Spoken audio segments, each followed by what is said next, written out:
Hello, and today we're lucky enough for Joan, who happens to be our copywriter for local health marketing, join us, and just wanted to have a chat, give you insights into how we feel copy should be written for the website. We feel it's very much a juggling act between three things, which is one, getting the technical aspect of what you guys do on the website, but balancing that with writing it in a way that's for the patient to understand. And then the third thing is obviously for the Google bots to also understand. So we've kind of got to balance the right keywords that people are searching for, but also, in a language that people can easily kind of digest. Having said that, we've now been working on allied health websites for 1.5 years. So we've had quite a bit of experience working with a range of physios and osteos and chiros. And what we love is that two clinics, we haven't come across two clinics that are identical yet, which still makes it very fun for us. And every practitioner we meet just has a slightly different angle to, the next practitioner. And what we sort of find is we have our strategy sessions that tend to last for an hour, but we get this opportunity to dig deep and understand,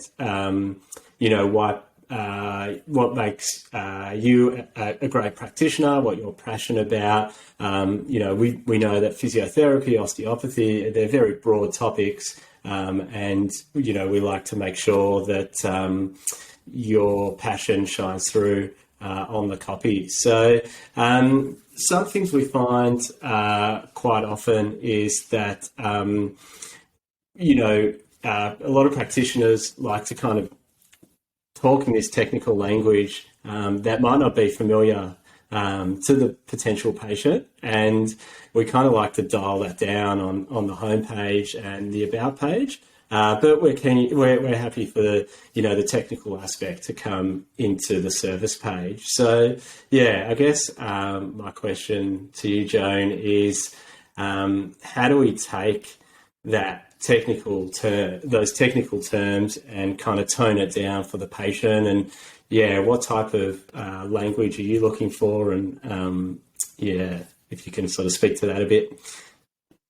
Yeah, well, I think one of the first things to remember is when a patient is coming to a website, they're probably not using the technical terms that you would use when you're in a room with a patient. What we really need to do is we need to capture the language that the patient will use in order to find you and what their pain points are. And really on the homepage and the about page, what we want to do is we want to be able to set you apart from every other physio or osteo or chiro, which means we need to be able to give your brand a bit of a voice and a personality. And one thing that we find is when you have a website that has really technical speak that's done in third person, that has quite a passive sound to it, is that it's talking at patients at a really high technical level. And the patient's really looking for something that they're going to be able to understand and connect with. And to be able to open a website and see that it's talking directly to them, it's talking at their level, they understand, but it's also telling them what they're going to get from the service. So if you're in pain, we're going to help you get out of pain. We're going to give you relief, and this is how we're going to do it, and this is who we are. So the more we make it feel like they're working with a person rather than this really stiff business, the more inclined we are to get people actually clicking on those buttons and booking those appointments. Because really, at the end of the day, we're humans. We love human people. We love human contact. And even though it's a business selling a service, it's a person looking for a person to help them feel better. Yeah. And if we can make that connection in those important pages, we can actually attract the type of customer that's going to come in and go, yeah, these guys can really help me, which is really what we want to do. And to do that, one of the big things we do is we actually change the language from third person. Typically, when we start a project, we find that most of the website is written in third person. So it's talking at everyone rather than talking to everyone. So the first thing we'll do is we'll actually change that from third to first.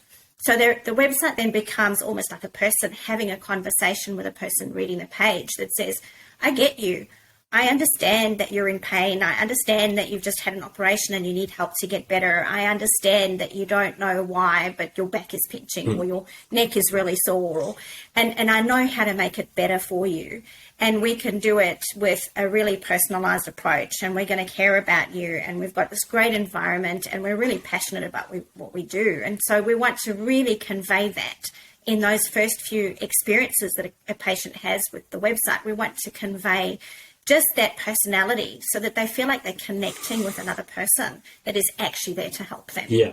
There's a lot of trust we need to build within 10 seconds of someone, viewing a website. So, That's usually right. the tagline's pretty crucial. Having the right headings as well. We see a lot of headings are like about us, our services, our this, our that, and really just instead of using that, our service, but just getting, okay, how does your service differentiate yourself, and getting that in the actual heading, because the likelihood is people are going to read that more than the actual, paragraph text that sits under that. And then, We've got to remember how people skim a page. Yeah.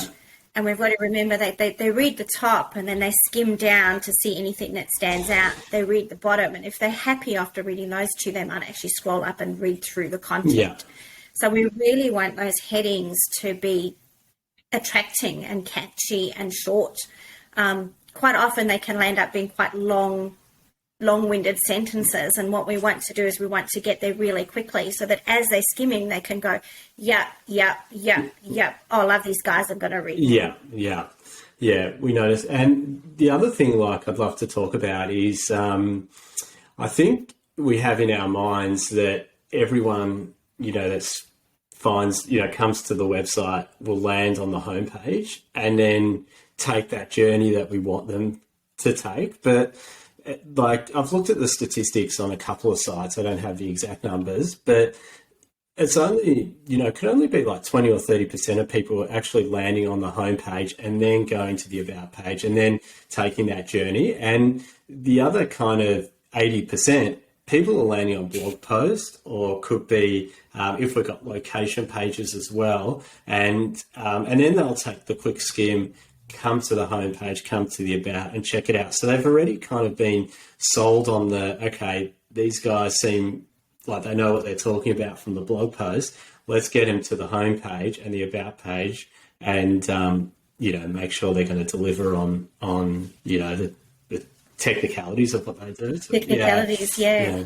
It's interesting because Google really has changed the game for websites. When we first started, everyone started a homepage and navigated their way through. Yeah. But because we type a search query into Google, Google then looks for the most relevant page to that query and will display that page rather than necessarily the homepage, which means basically every page on your website becomes a landing page. It becomes the potential first port of call for a client to land on to find your business.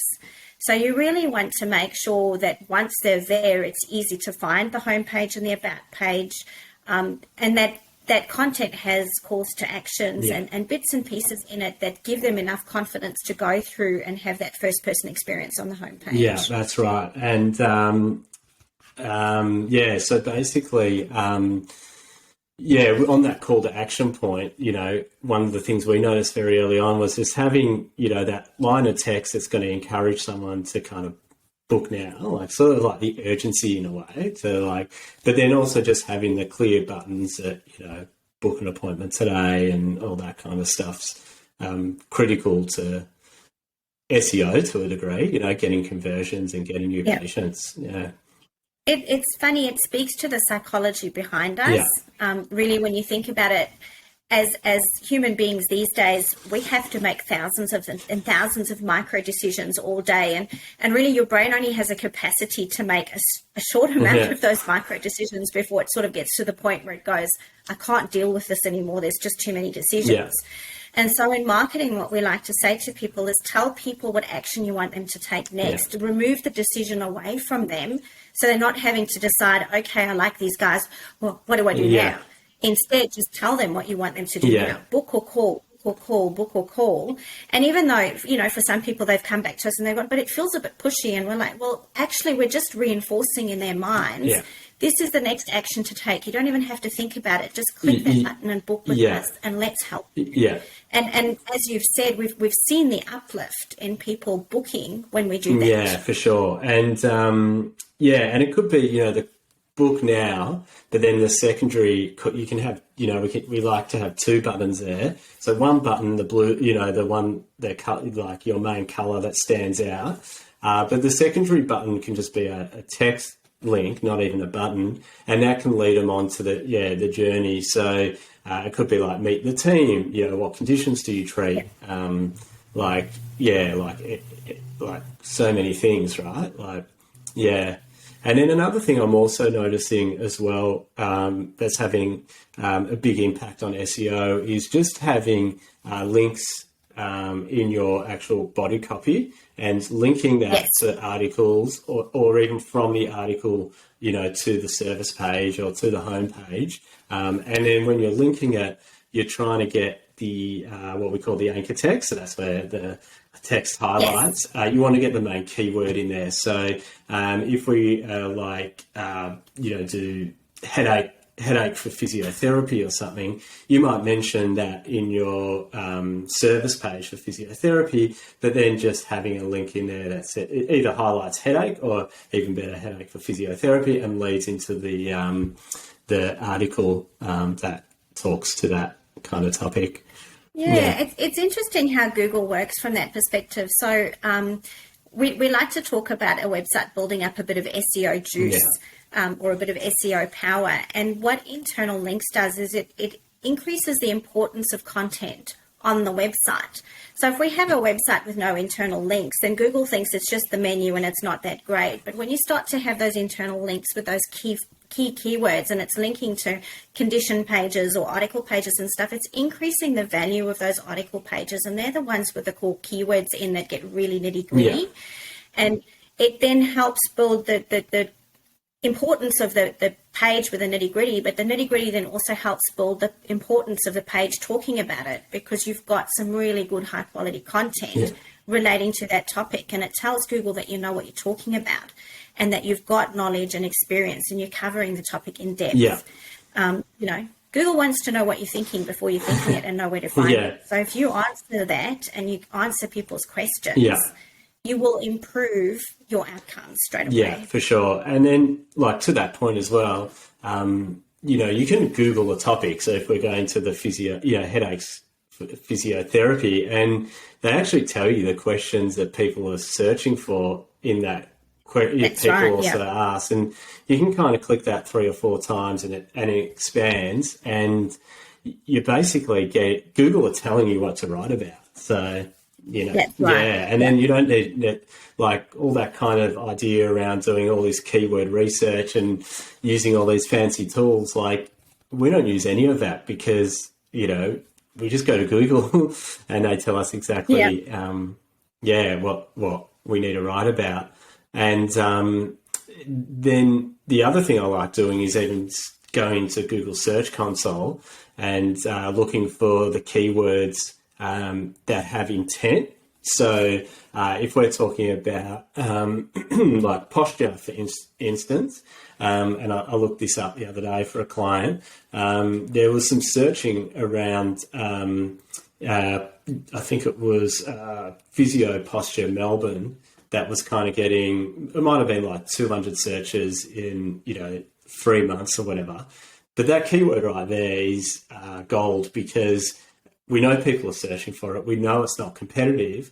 And then we can even just go back into our blog post and optimize it for that keyword. So, changing the heading, maybe doing that search and searching for those questions like we just mentioned, and then editing the post, answering those questions. And that's all it kind of takes to bump that up, the Google. That is right, yeah. And, the other thing that pops up quite often when we're talking to clients and we're writing that copy is that balance between getting your keywords in and talking to the people and having those great headings. And what we're we're really good at doing and what we work really hard at is getting that balance between having that friendly tone with the keywords available so it works both for search engines and it works for the person reading the website as well. Yeah. And so we'll sometimes use a double header in order to get the Google phrase because it's a bit impersonal, and then the personal phrase. Or we'll be able to sometimes build headers that have those keywords in, but that it feels natural. Yeah. And that's one of the things, it's quite common to read copy or content and to be able to see that people have stuffed keywords in there and that it doesn't feel natural. Yeah. And Google is so much smarter these days. It doesn't need someone to be specifically saying physio posture Melbourne in a sentence in order for Google to know this article is about posture by a physio in Melbourne. That's right. And so, it's really one of those important things is knowing how to get those keywords and phrases into the page that it feels natural. So the person reading it reads it. I always like to say people first, SEO second. Yeah. If you're meeting the needs of the people will use your website. And if they're using your website, Google will be happy because Google likes to know that you've got quality content. And if people are staying on your site to read it because you've written it well and you're answering their questions, Google goes, yep, this website is a good website. Yeah. I'm going to rank it higher. Yeah, for sure. And like in the allied health space, there aren't that many keywords that we really need to focus on. The major one is, your modality plus location. And we like to have a page dedicated to that. So, and often we can, if you're in a competitive region or, suburb, I feel we sort of want to optimize the homepage for that keyword to say, okay, we're physiotherapists, we're in, like Melbourne CBD, and then go to the pages that are ranking, first, second, third, try and skim through and figure out how many keywords, how much content they have on that page. And ultimately, it's the game of doing it better. So if we kind of figure out they're doing, 600 words, then try and get, 800 to 1,000 words. Yep. You don't need to overdo it. Like we don't need to write 3,000 words on a page, but, and an easy way to do that is, in those FAQs, answering those questions. So, yeah. The FAQs actually have that other benefit in that we're able to tag those questions that are popping up in Google when you type things in and you have those little questions popping up. We're able to actually stick those in the FAQs. So when Google's searching, it actually finds the question and the answer. Yeah. And if you match that question, then Google will more likely rank you than someone who doesn't match the question and doesn't quite answer it. Yeah, totally. The other thing I want to talk about is differentiating yourself as a clinician to the guy girl up the road. Like I don't know if I'm now in this, the allied health space, and whenever I'm driving around, I'm like, oh, there's a podiatrist, there's a physio, there's an osteo, and it's all within like, couple 100 meters. Yep. And so there's a lot of competition now. And I love this idea of being able to sort of get your speciality and talk to that on the homepage. So if your speciality is women's health or even a step further like pelvic floor, or if you're into cycling and, physiotherapy for cycling, like bike fitting and all that sort of stuff, it's a really interesting concept because I know we kind of speak to practitioners and they're like, oh, but yeah, that's what I can do. But I can also see, like anyone with neck pain or shoulder pain, like I'd love to get your thoughts on, having it. Yeah. Well, really, when you think about it, most podiatrists that are based within a close range of each other can do all the general stuff. Yeah. And the same with most physios. If you've got 3 physios within a 4-block space radius, the core things that they do will be the same. So what's really important there is to go, well, what do you do that's different? Yeah. What makes you stand out? What type of client are you going to draw? And how do we make sure that if they see you and the 3 other guys in the blocks next to you, that they're going to pick you over those 3 other guys? Yeah. And that's where bringing those specialities and those little bits of difference that you've got in your practice in really makes a huge difference in terms of attracting people. Because if I'm just looking for a general service, there are 3 and I'm just going to eeny, meeny, miny, moe, pick one that sounds good. Whereas if I've got someone that's coming forward and going, and, we're really into this particular thing and that's actually what's wrong with me, I'm actually going to know to pick you over the other 3 guys down the road. Yeah. So it really does help to try and work out what you do differently. And quite commonly, a lot of times when businesses approach us, allied health people approach us, and we get their original website copy and we look at it, they're actually all saying the same thing. Yeah. And so when I'm coming in as a patient and I'm looking at the 3 websites next to each other, there's nothing telling me why I should pick A, B, or C, because A, B, and C all are saying the same things. Yeah. So being able to bring those specialities and those core differences in really help us set you apart from the guy down the road. Yeah. And that is so important. Yeah, big time. And we notice it in our business, right? We both come from the corporate world, and we worked with so many a range of businesses in the past, but now that we kind of get this opportunity to just focus on the one industry, it kind of gives you the headspace to just just research things and understand things better. So I think as a practitioner, that would also help. But it's also easier to just have the conversation that, if we're speaking to women's health and, say specifically pelvic floor, well, we know that the lady's likely pregnant. We know that, in discomfort. We know that they've also got all these other things going on in life. It's not just the body that's changing, but, they've got to build a new home and start a new family and the stress of all that. And that kind of just filters down into so much more of marketing, because, we can reach, then they can reach out to obstetricians. They can reach out to, doctors in other fields and stuff and say, hey, this is what we do. This is what we're really good at. Come into the clinic and see us because and refer your patients. Yeah, that's right. Yeah. And the funny thing is, then let's just say hypothetically the pregnant lady comes into the clinic and they're really good. I feel like within the clinic, that's your sort of opportunity to kind of say, we also see men's pelvic floor, or we also do and so that then becomes a bigger chat about marketing and email marketing, SMS marketing, all that kind of stuff. But it just makes it very easier to focus from the marketing perspective. Yes. Yeah. It definitely does. It definitely does. Yeah. The other thing I think from a copy and content perspective is remembering to just give yourself a little bit of personality. So you were talking earlier about having that strategy session up front, and it's a really great time to actually listen to practitioners speak and to hear the language that they use. Yeah.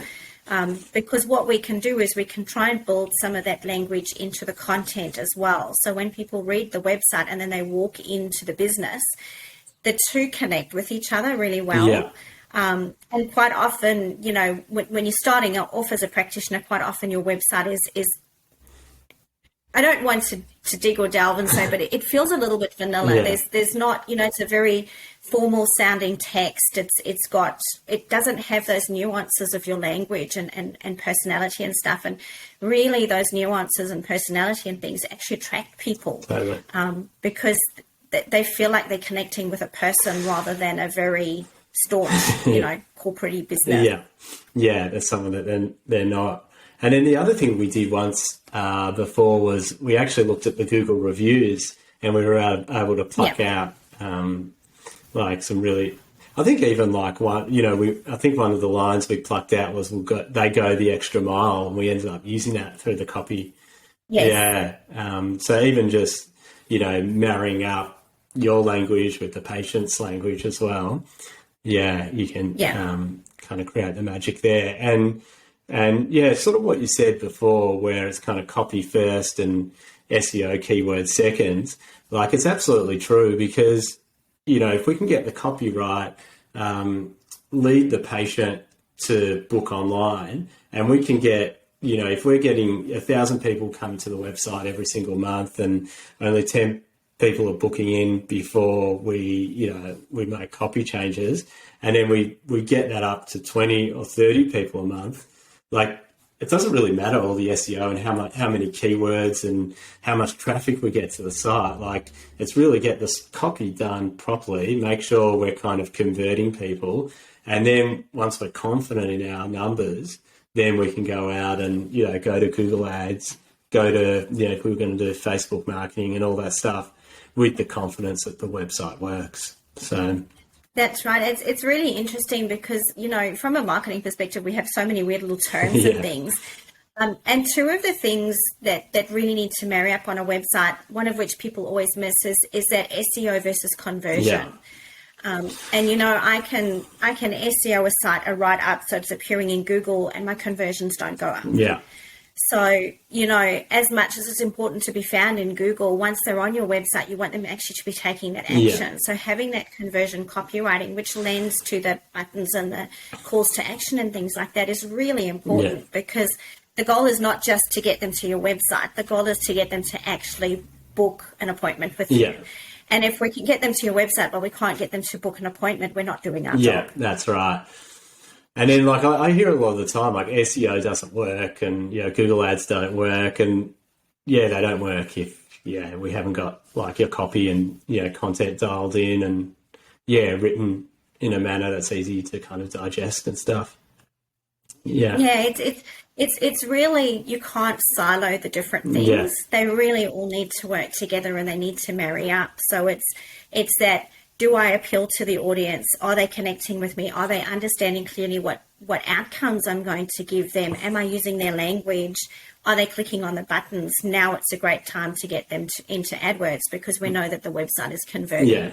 And if we do the AdWords before we do all that work, we're wasting our money because we're not converting them once they're on the website, which is it's a waste of money. Really, that's right. To do it. Well, I actually had a chat with someone a few days ago and he was spending, $1,500 on Google Ads. He's like, I've had one booking. And I'm like, yeah, I can tell that. And it wasn't that, and the Google Ads was set up to perfection. Like, I couldn't fault that. But, looking at the website, I just felt the brand, like the content was like, we do this and we do that. And so, versus, All right, cool. No, it's I was just going to say, it's funny, people forget that. They forget that, the ad isn't just an ad, it's an ad sending someone something or asking them to take an action. And if you're sending them somewhere that's not optimized, you're sending them into a pit that's just not going to work for you. Yeah, for sure. And also just connecting the two, like you've written great copy on your Google Ads that's gotten them to the website. You got to kind of follow through with that. You don't want a big disconnect between, we're the best, physio in Sydney, and then, it's just something completely different on your homepage, so, or the page you send them to. Yeah. And I know we've got to finish off, but I just realised there's one last thing we probably should talk about in terms of the copy and the content and the ads, and that is actually AHPRHA. Yes. And making sure that when we're telling people we're the best, we're not breaking those guidelines and things. Yeah.